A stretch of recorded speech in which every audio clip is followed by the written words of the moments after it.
In every way, the deck was stacked against Epictetus. 2,000 years ago in Hierapolis, he was born into slavery.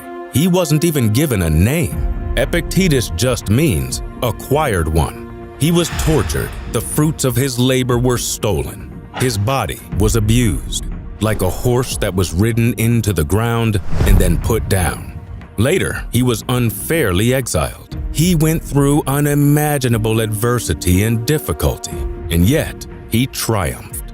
Because Epictetus didn't look at his life as a series of horrors and tragedies, but as a set of endless opportunities. A podium and a prison is each a place, he said, one high and the other low, but in either place, your freedom of choice can be maintained if you wish. Every event has two handles, he said, one by which it can be carried and one by which it can't.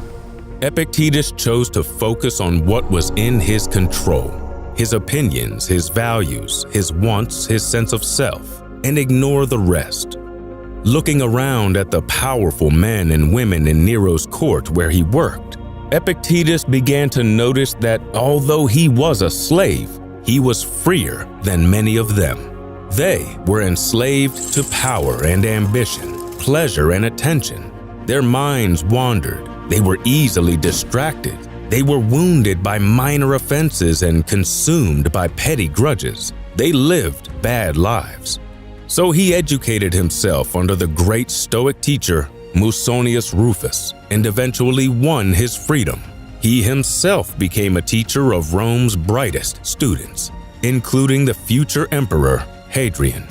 His ideas made their way to Marcus Aurelius, and suddenly, a man who had so little power was influencing the most powerful people in the world for the better. What we learn from Epictetus is not just sheer endurance and resilience, but the ability to find and make a good life anywhere, in all times. Circumstances don't make the man, Epictetus said. They only reveal him to himself. The Stoics said we are actors in a play. All an actor can do is play their role well and learn to let go of the rest.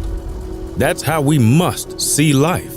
We don't control where we were born or who our parents are or how other people treat us.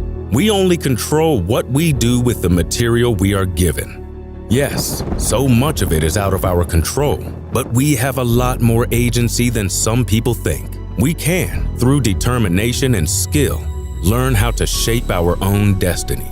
Control it? No. Shape it? Yes. By turning in a splendid performance in our current role, whatever it happens to be.